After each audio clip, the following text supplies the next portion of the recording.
As-tu déjà eu une de ces journées où tout semble mal commencer?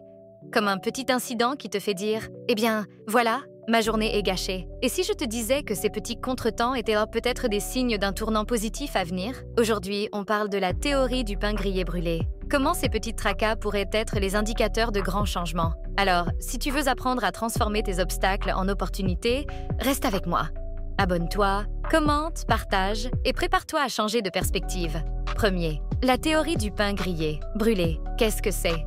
La théorie du pain grillé brûlé, c'est cette idée que parfois, une petite contrariété peut cacher une grande bénédiction. Peut-être que ce contretemps mineur te protège ou te prépare à quelque chose de bien plus grand. 2. Rejeter l'échec. 1. Redirection déguisée. Comme on dit souvent, le rejet est une redirection. Ces petites déceptions peuvent être des moyens de nous rediriger vers des chemins meilleurs, que ce soit un travail, une relation ou même un voyage. Troisième exemple. Inspirant, l'histoire du vol au Brésil. Récemment, une dizaine de passagers ont raté un vol au Brésil parce qu'ils sont arrivés en retard à leur porte d'embarquement. Ils étaient contrariés, jusqu'à ce qu'ils apprennent que ce vol s'était malheureusement écrasé. Ce contretemps leur a littéralement sauvé la vie. Un exemple parfait de la théorie du pain grillé brûlé. Quatrième, trouver le sens caché des contretemps. Dans nos vies, il y a souvent des moments qui semblent insignifiants, mais qui, en réalité, nous sauvent ou nous guident vers de meilleures opportunités. La prochaine fois que tu rencontres un obstacle, demande-toi « Qu'est-ce que cela pourrait signifier pour moi ?» Cinquième, mes propres expériences avec la théorie du pain grillé brûlé. Je me rappelle d'une période où je voulais désespérément une augmentation que je n'ai jamais obtenue. À l'époque, ça m'a frustrée, mais aujourd'hui, je réalise que ça m'a poussée à me concentrer davantage sur mon projet personnel. Et c'est ce qui m'a menée ici. 6. Les échecs ne sont pas des fins. Lorsque j'ai lancé ma première entreprise de produits de soins, je pensais avoir trouvé le chemin du succès, jusqu'à ce qu'une grosse entreprise me demande de changer mon logo. Cela m'a forcé à fermer ce projet, mais c'est aussi ce qui m'a permis de devenir créatrice de contenu à temps plein. 7.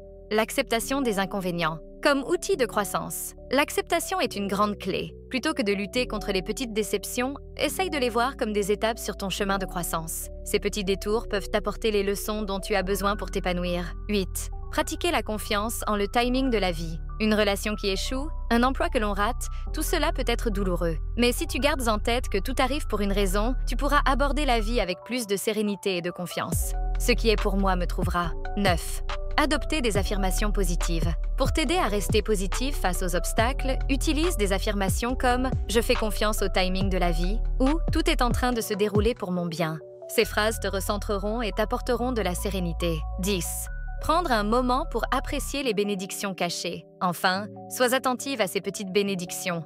Un moment de stress pourrait finalement t'offrir une grande leçon ou même une opportunité. Reprends confiance en toi et en la vie, et laisse-toi guider par cette théorie du pain grillé brûlé. Conclusion, voilà, tu as maintenant une nouvelle façon de voir les imprévus. La prochaine fois qu'une petite contrariété surgit, souviens-toi de la théorie du pain grillé brûlé. Cela pourrait être le début de quelque chose d'extraordinaire. Si cette vidéo t'a inspiré, abonne-toi et laisse-moi un commentaire pour partager ton propre moment de pain grillé brûlé. À bientôt!